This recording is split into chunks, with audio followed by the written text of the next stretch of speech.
వివిధ వార్తాపత్రికల్లో ప్రచురితమైన హెడ్లైన్స్ చూద్దాం. ముందుగా సాక్షి పేపర్ చూద్దాం. సాక్షిలో ఈసారి ఎదురుదాడే, మంత్రులు ప్రభుత్వ విప్లు అటాక్ మోడ్లోకి రావాలి అని ప్రధాన వార్తగా అయితే ప్రచురించారు. అసెంబ్లీ సమావేశాల్లో ఎట్టి పరిస్థితుల్లోనూ వెనుకపడొద్దు. నదీ జలాలు, పాలమూరు రంగారెడ్డిపై ప్రజలకు వాస్తవాలు వివరించాలి. 10 ఏళ్ల బీఆర్ఎస్, 2 ఏళ్ల కాంగ్రెస్ హయాంలో ఏం జరిగిందో చెప్పాలి. సీఎం రేవంత్ రెడ్డి దిశానిర్దేశం. సభకు రమ్మని మనమే కేసీఆర్ను అడిగాం. ఆయన వస్తే కథలు చెప్తారు.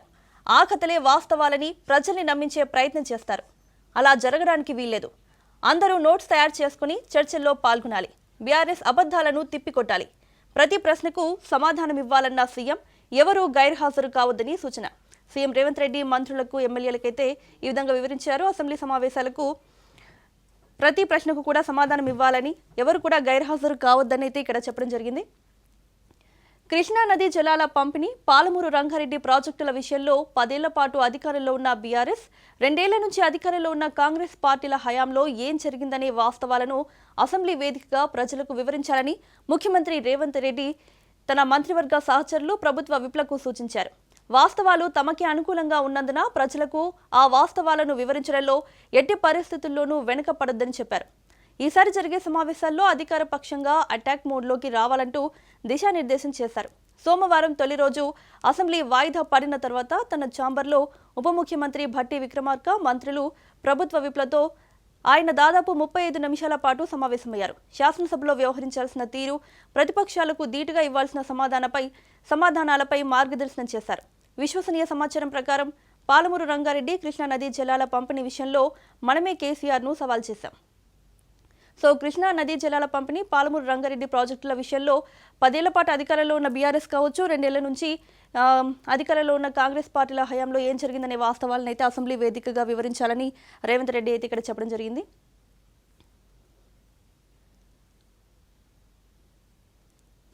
అసెంబ్లీ 7 రోజులు. బీఏసీ భేటీలో స్పీకర్ ప్రకటన, అవసరమైతే మరో వారం పొడిగిస్తామని వెల్లడి. కానీ 2, 3, 5 తేదీల్లో మరో 3 రోజులు నిర్వహణకు మాత్రమే సర్కారు సుముఖత. ఇక్కడ బీఆర్ఎస్ పార్టీ అయితే అసెంబ్లీ సమావేశాలు 15 రోజులు ఉండాలని అయితే పట్టుబడుతోంది. అదే విషయాన్ని సమావేశంలో అయితే చెప్పడం జరిగింది. కానీ కాంగ్రెస్ సర్కారు వారం రోజులు, మహా అయితే మరొక 3 రోజుల పాటు మాత్రమే మరో వారం పొడిగించే అవకాశం ఉందని మాత్రమే చెప్తున్నారు. చూడాలి ఎన్ని రోజులు జరుగుతాయనేది.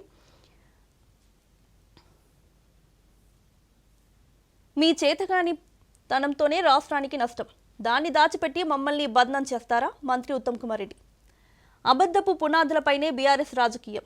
అసలు 45 టీఎంసీలు కృష్ణా, 45 టీఎంసీలు గోదావరి జలాలుగా విడగొట్టిందెవరు? పాలమూరు పనులను నెమ్మదిగా చేయాలని ఆదేశాలు ఇచ్చిందెవరు? ఎంత ఖర్చైనా సరే 90 టీఎంసీలు 12 లక్షల ఎకరాల ఆయకట్టుతో పూర్తి చేస్తాం. పాలమూరు రంగారెడ్డిపై మీడియాతో చిట్చాట్. ఉత్తమ్ కుమార్ రెడ్డి మీడియాతో జరిగిన చిట్చాట్లో అయితే ఈ విధంగా పేర్కొనడం జరిగింది. బీఆర్ఎస్ రాజకీయం మొత్తం అబద్ధపు పునాదులపైనే వేశారంటూ ఆయన అంటున్నారు. అలాగే 45 టీఎంసీలు కృష్ణ, 45 టీఎంసీలు గోదావరి జలాలుగా ఎవరు విడగొట్టారని చెప్పి ప్రశ్నించారు. కాంగ్రెసే పాలమూరును అడ్డుకుంది. ప్రాజెక్టుకు 10 అనుమతుల్లో మేము 7 సాధించాం అని ఇక్కడ మంత్రి హరీష్ రావు అన్న వ్యాఖ్యలను అయితే ప్రచురించారు. 2 ఏళ్లలో కాంగ్రెస్ సర్కార్ ఒక్క డిపిఆర్ ఇవ్వలేదు. 2 ఏళ్లైనా మంత్రి ఉత్తమ్కు ఇరిగేషన్పై అవగాహన లేదు. ప్రాజెక్టు విషయంలో బీఆర్ఎస్పై అర్థం లేని విమర్శలు చేస్తున్నారు. మా హయాంలో ఇచ్చిన జీవోలో 90 టీఎంసీల నీటి కేటాయింపుల అంశం స్పష్టంగా ఉంది. ఈ ప్రభుత్వం 45 టీఎంసీలకు అంగీకరిస్తూ లేఖ రాసింది అంటూ హరీష్ రావు అయితే ఇక్కడ అంటున్నారు. 2 ఏళ్లైనా కూడా ఉత్తమ్కి ఇరిగేషన్పై అవగాహన లేదని మాజీ మంత్రి హరీష్ రావు అయితే అనడం జరిగింది. ప్రాజెక్టుకు సంబంధించి ఒక సీనియర్ నేత అయిన ఉత్తమ్ కుమార్ రెడ్డి, మంత్రి అయినటువంటి ఉత్తమ్ కుమార్ రెడ్డి ఖచ్చితంగా అవగాహన అనేది ఉండాలి. ఎప్పటి నుంచో వీళ్ళు రాజకీయాల్లో ఉంటున్నారు కాబట్టి ఖచ్చితంగా ఇరిగేషన్ పైన కానీ ఏ విషయమైనా కానీ వారికి అవగాహన ఉండాలి అనేది ఇక్కడ హరీష్ రావు పేర్కొంటున్న పరిస్థితి.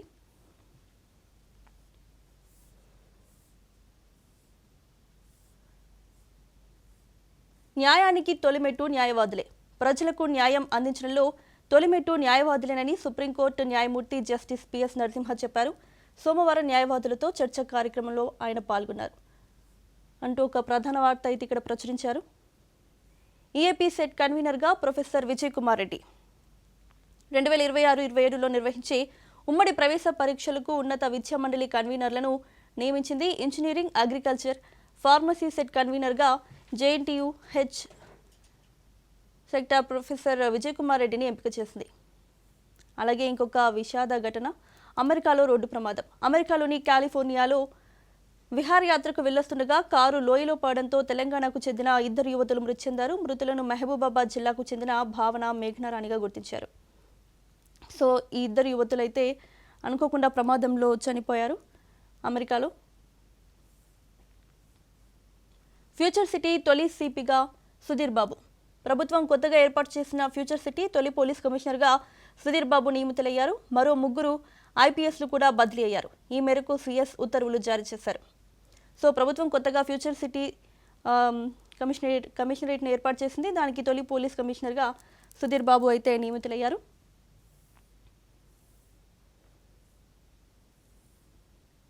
ఇక మరొక ప్రధాన వార్తను చూసినట్లయితే, గడ్డం పెంచినోళ్లంతా గబ్బర్ సింగ్ కాలేరు. మీసాలు పెంచడం సులభం, పాలన చేయడమే కష్టం. కేటీఆర్. పాలమూరుపై రంధ్రాన్వేషణ చేస్తే రాష్ట్రానికే నష్టం. కేసీఆర్ సభకు వస్తున్నారని తెలిసి నీళ్లపై చర్చకు ప్రిపేర్ అవుతున్నారు. సో మీసాలు పెంచడం అనేది సులభం, కానీ పాలన చేయడం సులభం కాదు అంటూ కేటీఆర్ అంటున్నారు. గడ్డం పెంచినోళ్లంతా గబ్బర్ సింగ్ కాలేరు. మీసాలు పెంచడం చాలా సులభం, కానీ పాలన చేయడమే కష్టం. గడ్డం మీసం లేదని రేవంత్ రెడ్డి చేసిన వ్యాఖ్యలు నన్ను ఉద్దేశించి కాదు, బహుశా వాళ్ళ పార్టీ నేతలు రాహుల్ గాంధీ, రాజీవ్ గాంధీని ఉద్దేశించి చేశారనుకుంటా. నేను ఆంధ్రాలో చదవడాన్ని తప్పుపడుతున్న ముఖ్యమంత్రి అల్లుడిని మాత్రం అక్కడి నుంచే తెచ్చుకున్నారని బీఆర్ఎస్ వర్కింగ్ ప్రెసిడెంట్ కేటీఆర్ ఎద్దేవా చేశారు. శాసనసభ సమావేశాల నేపథ్యంలో సోమవారం అసెంబ్లీ లాబీలో మీడియాతో ఆయన ఇష్టాగోష్ఠిగా మాట్లాడారు. శాసనసభలో ప్రతిపక్ష నేత మాజీ సీఎం కేసీఆర్కు సీఎం రేవంత్ అభివాదం చేయడంపై స్పందించారు. తెలంగాణ తెచ్చిన నాయకుడిగా కేసీఆర్ అంటే ప్రతి ఒక్కరికి గౌరవం ఉంటుంది. సభలో కేసీఆర్ను కలిసేంత సంస్కారం ఉంటే చాలు. ఇదే సంస్కారం బయట మాటల్లో కూడా ఉంటే బాగుంటుంది. రాజకీయ ప్రత్యర్థులు ఒకరినొకరు పలకరించుకునేంత సానుకూల వాతావరణం ఉంటే మంచిదే అని వ్యాఖ్యానించారు. సో బయట సభలు సమావేశాల్లో రేవంత్ రెడ్డి మాజీ ముఖ్యమంత్రి కేసీఆర్ని ఏవైతే విమర్శలు చేశారో, సో వాటిని ఉద్దేశించి కేటీఆర్ అయితే మాట్లాడడం జరిగింది.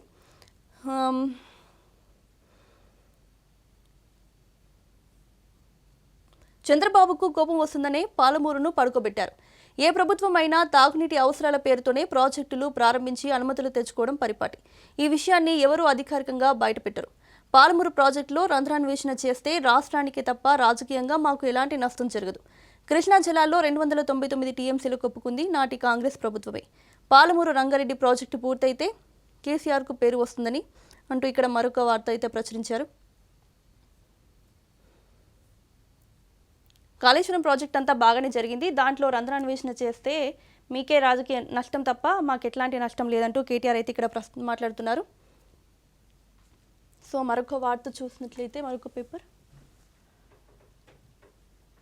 నమస్తే తెలంగాణ చూసినట్లయితే, ప్రజా వ్యతిరేకతకు జడిసి పాడు భాషపై ప్రాయశ్చిత్తం అంటూ ఒక ప్రధాన వార్తనైతే ప్రచురించారు. ఉద్యమ నేత వద్దకు వెళ్లి పలకరించిన ముఖ్యమంత్రి రేవంత్ రెడ్డి, లేచి ప్రతి నమస్కారం చేసిన కేసీఆర్, అసెంబ్లీ సాక్షిగా ఆవిష్కృతమైన అనుభవం, ఆవేశాల వ్యత్యాసం, నిమిషాల వ్యవధిలోనే సీన్ రివర్స్, అపార్థాలు ఆపాదిస్తూ సోషల్ మీడియాలో కాంగ్రెస్ అల్పబుద్ధి. సో బయట సమావేశాల్లో అయితే రేవంత్ రెడ్డి కేసీఆర్ని మాట్లాడిన భాష మీద అయితే ఇక్కడ వార్త ప్రచురించారు. సో బయటనేమో ఇష్టం వచ్చినట్టు మాట్లాడుతున్నారు, బట్ సభకు వస్తే మాత్రం వచ్చి దండలు పెడుతున్నారు. సో ప్రాయశ్చిత్తం కలిగిందేమో అన్న ఉద్దేశంతో అయితే ఇక్కడ ఒక వార్తనైతే ప్రచురించారు. అదే విషయాన్ని బయట కూడా మాట్లాడుకుంటున్నారు ప్రజలంతా కూడా. నీళ్లు నమిలిన మంత్రి, పాలమూరు ప్రాజెక్టుపై మరోసారి ప్రిపేర్ అయి రాని ఉత్తమ్, డాటా డాక్యుమెంట్లు లేక మీడియా ముందు తెల్లముఖం. ప్రాజెక్టుల వివరాలేవీ లేకుండానే మీడియా సమావేశం. నీటి వాటా కుదింపును బీఆర్ఎస్పై నెట్టేందుకు తిప్పలు. జీవో కాపీలు, లేఖల కోసం ఇరిగేషన్ మంత్రి అవస్థలు. పిఏలు, ఇంజనీర్లను అడిగినా చేతికందని పత్రాలు. తాను రాసిన లేఖను అందించలేకపోయిన ఉత్తమ్. 2022 నాటి జీవో కాపీ మీడియాకు అందజేత. అందులో పాలమూరుకు 90 టీఎంసీల కేటాయింపు. ఇంతకు ముందు కూడా ఉత్తమ్ కుమార్ రెడ్డి చర్చకు వచ్చినప్పుడు ప్రిపేర్ అయి రాలేదు, రాకపోగా వచ్చిన తర్వాత కూడా నేను ప్రిపేర్ అయి రాలేదంటూ చెప్పడం జరిగింది. సో మళ్ళీ ఇప్పుడు కూడా ప్రిపేర్ అయి రాలేదు అని చెప్పడంతో మరోసారి ప్రిపేర్ అయి రాని ఉత్తమ్ అంటూ ఇక్కడ ఒక హెడ్లైన్ అయితే వేశారు. సాధారణంగా సీనియర్ మంత్రులు ఏదైనా విషయంపై మీడియాతో మాట్లాడే ముందు కాస్త అవగాహన పెంచుకోవాలి. దానికి సంబంధించిన డాక్యుమెంట్లను దగ్గర ఉంచుకోవాలి. పోనీ ఆయన వ్యక్తిగత సిబ్బంది అయినా మంత్రి అడిగిందే తడవుగా క్షణాల్లో డాక్యుమెంట్లను చేతికి అందించే పరిస్థితి ఉండాలి. కానీ నీటిపారుదల శాఖ మంత్రి ఉత్తమ్ కుమార్ రెడ్డి పరిస్థితి మాత్రం పూర్తిగా భిన్నం. ప్రతిపక్షంలో ఉన్న అధికారంలోకి వచ్చినా ఆయన తీరు మారలేదు. గతంలో ఓసారి అసెంబ్లీ వేదికగా జరుగుతున్న చర్చల్లో తాను ప్రిపేర్ అయి రాలేదంటూ అభాసుపాలైన సంగతి తెలిసిందే. ఇప్పుడు మంత్రి హోదాలోనూ ఆయనకు తిప్పలు తప్పడలేదు. సోమవారం అసెంబ్లీలో ఆయన నిర్వహించిన మీడియా చిట్చాట్లో మరోసారి అడ్డంగా బుక్ అయ్యారు. సో ఉత్తమ్ కుమార్ రెడ్డి మరొకసారి బుక్ అవడం జరిగింది. ప్రిపేర్ అయి రాలేదు అంటూ నీళ్ళివ్వండి, నిధులివ్వండి. 0 అవర్లో దద్దరిల్లిన శాసనసభ. విపక్షంతో గొంతు కలిపిన అధికార పక్షం. ఇరిగేషన్ శాఖపై ఎమ్మెల్యేల అసంతృప్తి. కాల్వల పూడిక తీయకపోవడంపై ఆగ్రహం. సో 0 అవర్లో శాసనసభ అయితే దద్దరిల్లినట్లు తెలుస్తోంది. విపక్షంతో గొంతు కలిపిన అధికార పక్షం. ఇరిగేషన్ శాఖపైన ఎమ్మెల్యేలు అసంతృప్తి వ్యక్తం చేశారు. కాల్వల పూడిక తీయకపోవడం పైన ఆగ్రహం వ్యక్తం చేసినట్లు ఇక్కడైతే హెడ్లైన్స్ ఉన్నాయి. ముగ్గురు రైతుల ఆత్మహత్య. దిగుబడులు రాక ఇబ్బందులు, అప్పులు భారంగా మారడంతో మనస్తాపం. వరంగల్, ఆదిలాబాద్ జిల్లాలో విషాదం. సో ఇక్కడ ఒక విషాద ఘటన నెలకొంది. దిగుబడులు రాక అప్పులు తీర్చలేక తీవ్ర మనస్తాపంతో ముగ్గురు రైతులు ఆత్మహత్య చేసుకున్నారు. వరంగల్ జిల్లాలో 2, ఆదిలాబాద్ జిల్లాలో 1 తనువు చాలించారు. వివరాలు ఇలా. వరంగల్ జిల్లా వర్ధనపేట మండలం దమ్మన్నపేటకు చెందిన రైతు రాము తనకున్న 2 ఎకరాలతో పాటు మరో 2 ఎకరాలు కౌలుకు తీసుకుని వ్యవసాయం చేస్తున్నాడు. సో దిగుబడులు రాలేక పాపం చేసిన అప్పులు భారం కావడంతో ముగ్గురు రైతులైతే ఆత్మహత్య చేసుకున్నారు. వరంగల్, ఆదిలాబాద్ జిల్లాలో ఈ విషాద ఘటన చోటు చేసుకుంది.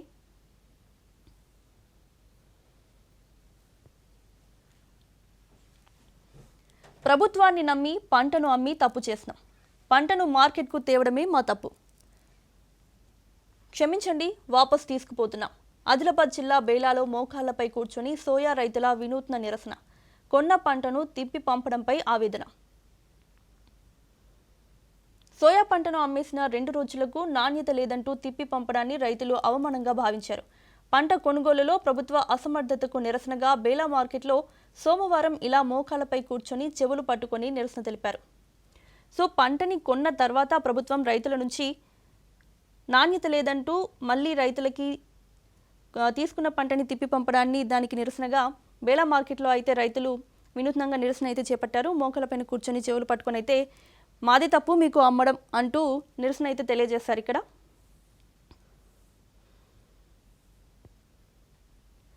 నవీన్ యాదవ్ ఎన్నిక చెల్లదు, కోడ్ను ఉల్లంఘించారు. స్వయంగా సీఎం వచ్చి హామీలు గుప్పించారు. ఈ ఎన్నికను రద్దు చేయండి. హైకోర్టులో మాగంటి సునీత ఎలక్షన్ పిటిషన్ దాఖలు. సో నిన్నైతే మాగంటి సునీత నవీన్ యాదవ్ ఎన్నికని రద్దు చేయాలంటూ పిటిషన్ దాఖలు చేశారు. ఆయన ఎన్నికను రద్దు చేయాలి అంటూ ఒక పిటిషన్ అయితే దాఖలు చేయడం జరిగింది. సో ఈ పిటిషన్ అయితే పెండింగ్లో ఉంది. చూడాలి మరి ఏం జరుగుతుందో, ఎన్నిక రద్దవుతుందా లేదా అనేది. భూమిచ్చిన రైతుతో బంతాట. ఫార్మా పరిహారానికి చేతులు రాని కాంగ్రెస్ సర్కార్. 2 ఏళ్లుగా అరిగోసపడుతున్న రైతు కుటుంబాలు పరిహారం కింద ప్లాట్ల పంపిణీలో సర్కార్ దోబుచ్చులాట. అనధికారిక కొనుగోలుతో కాంగ్రెస్ నేతల భూదంద. నమస్తే తెలంగాణ కథనంతో హడావుడిగా పంపిణీ డ్రామా. 6 నెలలు దాటినా నేటికి అధికారుల వద్దే డాక్యుమెంట్లు. గ్రీన్ఫీల్డ్ హైవేతో ప్లాట్లు కోల్పోతున్న అనేక మంది రైతులు. ప్రత్యామ్నాయం చెప్పకుండా రాష్ట్ర సర్కార్ తాత్సారం. సో రైతులు భూమినిచ్చిన రైతులతోని సర్కార్ బంతాట అయితే ఆడుతోందంటూ ఇక్కడ ఒక వార్తనైతే ప్రచురించారు. ఫార్మా పరిహారానికి చేతులు రాని కాంగ్రెస్ సర్కార్. ఫార్మసిటీకి భూములు ఇచ్చిన రైతులకు పరిహారంగా ప్లాట్లు అందించేందుకు కేసీఆర్ ప్రభుత్వం గతంలో తీర్చిదిద్దిన అద్భుతమైన లేఅవుట్. ఒకరిని ఒకసారి మోసం చేయొచ్చు, కానీ ఆ ఒకరే రాష్ట్ర ప్రభుత్వం అయితే, అందున కాంగ్రెస్ సర్కార్ అయితే పదే నిలువున మోసం చేయొచ్చని మరోసారి రుజువైంది. దేశంలో ఏ రాష్ట్రంలోనైనా ప్రజా ప్రయోజనాల కోసం తమ భూములు ఇచ్చిన రైతులను ఆయా ప్రభుత్వాలు నెత్తిన పెట్టుకొని చూసుకుంటాయి. నిబంధనలు ఎలా ఉన్నా పరిహారం రూపాయి ఎక్కువిచ్చి వాళ్లను త్యాగదనులుగా కొనియాడతాయి. కేసీఆర్ ప్రభుత్వ హయాంలో వివిధ ప్రాజెక్టుల కోసం భూములిచ్చిన రైతులకు కడుపు నిండా పరిహారం ఇవ్వడమే కాదు, ఆ తర్వాత కూడా వారికి అనేక రకాల సౌకర్యాలు కల్పించిన చరిత్ర ఉంది అంటూ ఇక్కడైతే ఒక వార్త ప్రచురితమైంది. ఎవరైతే రైతులు వారి భూమిని ప్రభుత్వానికి ఇస్తారో సో పరిహారం అనేది రీజనబుల్గా ఉంటే బాగుంటుంది. సో ఇక్కడ పదే పదే కాంగ్రెస్ సర్కార్ అయితే మోసం చేసిందనే ఒక వార్తను అయితే ప్రచురించారు. పురపోరుకు రంగం సిద్ధం. జనవరి 10న ఓటర్ల తుది జాబితా. రాష్ట్రంలోని 117 మున్సిపాలిటీలు 6 కార్పొరేషన్లలో వార్డుల వారీగా ఓటర్ల జాబితా రెడీకి ఎస్ఈసీ ఆదేశం. షెడ్యూల్ విడుదల చేసిన కమిషన్ ఉద్యోగులు పోరాటానికి సిద్ధం కావాలి. న్యాయం జరిగే వరకు బీటీఎన్జీఓలు తగ్గేది లేదు. టీఎన్జీఓ రాష్ట్ర అధ్యక్షుడు మారం జగదీశ్వర్ గోపన్పల్లిలో 167వ రోజుకు చేరిన దీక్ష. సో ఉద్యోగాలు పోరాటానికి సిద్ధం కావాలంటూ ఇక్కడ ఒక వార్త ప్రచురితమైంది. పురపోరుకైతే రంగం సిద్ధమవుతున్నట్లయితే తెలుస్తుంది. సాగుకు స్మార్ట్ మీటర్లు. 5 లక్షలకు పైగా అగ్రి ట్రాన్స్ఫార్మర్లకు మీటర్లు ఏప్రిల్ తర్వాత బిగించేందుకు సిద్ధమైన సర్కార్. డిస్ట్రిబ్యూషన్ ట్రాన్స్ఫార్మర్ల ద్వారా వాడకంపై నిఘా. ఒక్కో స్మార్ట్ మీటర్ ఖర్చు 25,000గా అంచనా. ఈ ప్రక్రియకు 1,306 కోట్లు వెచ్చించనున్న ప్రభుత్వం. రాష్ట్రంలో ఇప్పటి వరకు రైతులు ఎంత విద్యుత్ వాడినా అడిగేవారే లేరు. చిన్న రైతు 3-4 గంటలు, పెద్ద రైతు 14 నుంచి 16 గంటలు విద్యుత్ వాడినా ప్రశ్నించే సంస్థ లేదు. కానీ ఇంత విద్యుత్ ఎందుకు వాడారు, ఇంత వినియోగం ఎందుకైందని ప్రశ్నించే రోజులు రాబోతున్నాయా అంటే అవుననే వాదనలు వినిపిస్తున్నాయి. వ్యవసాయానికి వినియోగించే విద్యుత్ ఎంత అని ఖచ్చితమైన లెక్కలు తీసే రోజులు రానున్నాయి. ఆ లెక్కలు తీసిన తర్వాత బిల్లులు జారీ చేయడమే తరువాయి అన్న ప్రచారం కూడా జరుగుతోంది. స్మార్ట్ మీటర్లు పెట్టాలన్నది రీవ్యాంప్డ్ డిస్ట్రిబ్యూషన్ సెక్టార్ స్కీమ్లో భాగం. విద్యుత్ సరఫరాను మెరుగుపరిచేందుకు, నష్టాలను తగ్గించేందుకు ఈ స్కీమ్ను కేంద్రం తీసుకొచ్చింది. సో ఇక మిగతా సాగుకైతే స్మార్ట్ మీటర్లు రాబోతున్నాయి. ఎంత కరెంట్ యూజ్ చేశారు అని చెప్పేసి మీటర్ల ద్వారా ఛార్జెస్ వేయబోతున్నారు. 5 లక్షలకు పైగా అగ్రి ట్రాన్స్ఫార్మర్లకైతే మీటర్లు అయితే బిగించబోతున్నారు. మరి చూడాలి ఏం జరుగుతుందో.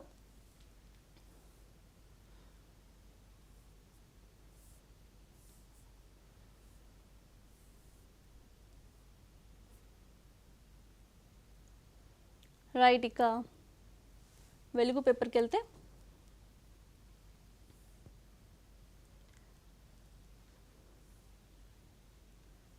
సోమవారం పార్టీ ఎమ్మెల్యేలతో కలిసి అసెంబ్లీ సమావేశాలకు వస్తున్న కేసీఆర్. అలా వచ్చి ఇలా వెళ్ళి అంటూ వెలుగు దినపత్రిక ప్రధాన హెడ్లైన్ అయితే వేసింది.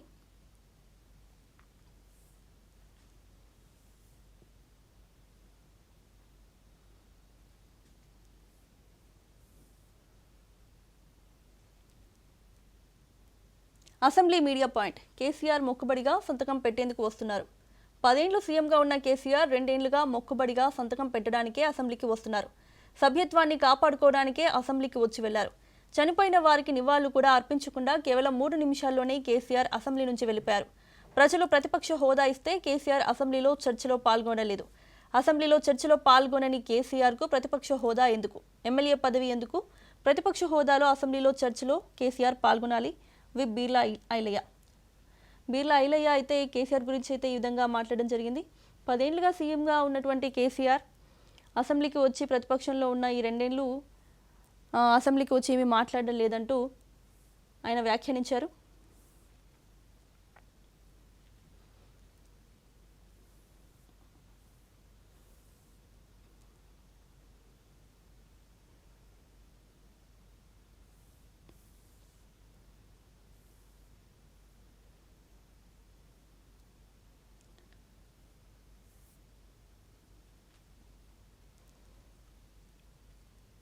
గ్రామీణ క్రికెటర్లు సత్తా చాటాలి. ఇందుకు గొప్ప వేదిక కాకాటోని మంత్రి వివేక్ వెంకటస్వామి. తెలంగాణ గ్రామీణ ప్రాంతాల్లోని ప్రతిభావంతులైన క్రికెటర్లు వెలుగులోకి రావాలని మంత్రి వివేక్ వెంకటస్వామి ఆకాంక్షించారు. ఇందుకు విశాఖ ఇండస్ట్రీస్ స్పాన్సర్ చేస్తున్న కాకా Venkataswamy memorial Telangana inter district T20 league అద్భుత వేదికగా నిలుస్తోందని భరోసా ఇచ్చారు.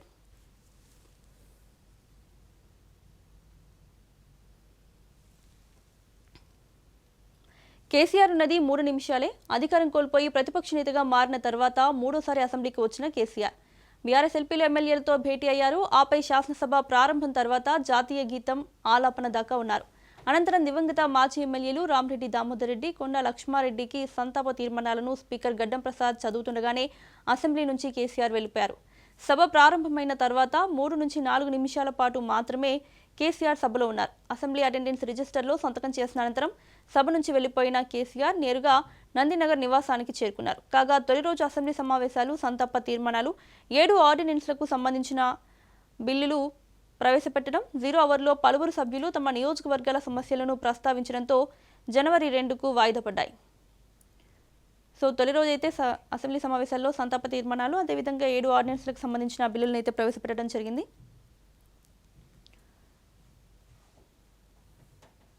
తప్పుడు ప్రచారాన్ని తిప్పికొడతాం. జనవరి 1న అందరికీ పవర్ పాయింట్ ప్రజెంటేషన్ ఏర్పాటు చేసే అవకాశం ఉందని సీఎం రేవంత్ రెడ్డి పేర్కొన్నారు. నీటిపారుదల రంగానికి సంబంధించిన అంశాలపై మంత్రులు ప్రత్యేక శ్రద్ధ వహించాలని, ముఖ్యంగా గోదావరి కృష్ణా బేసిన్ల పరిధిలోని సాగునీటి ప్రాజెక్టులపై ఆయా జిల్లాల మంత్రులు, ఎమ్మెల్యేలు పట్టు సాధించాల్సిన అవసరం ఉందని సీఎం తెలిపారు. సో ప్రతిపక్ష నేతలు ఎవరైతే క్వశ్చన్స్ వేస్తారో వాటన్నిటికీ మనం సరైన సమాధానం చెప్పాలంటూ రేవంత్ రెడ్డి మంత్రులకు, ఎమ్మెల్యేలకు దిశానిర్దేశం చేసినట్లు తెలుస్తోంది.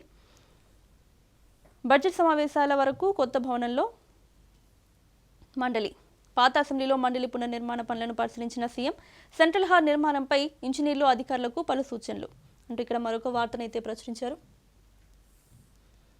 పాలమూరు 90 టీఎంసీలు, పాలమూరుకు 90 టీఎంసీలు అంటూ మరొక వార్త అయితే ఉంది.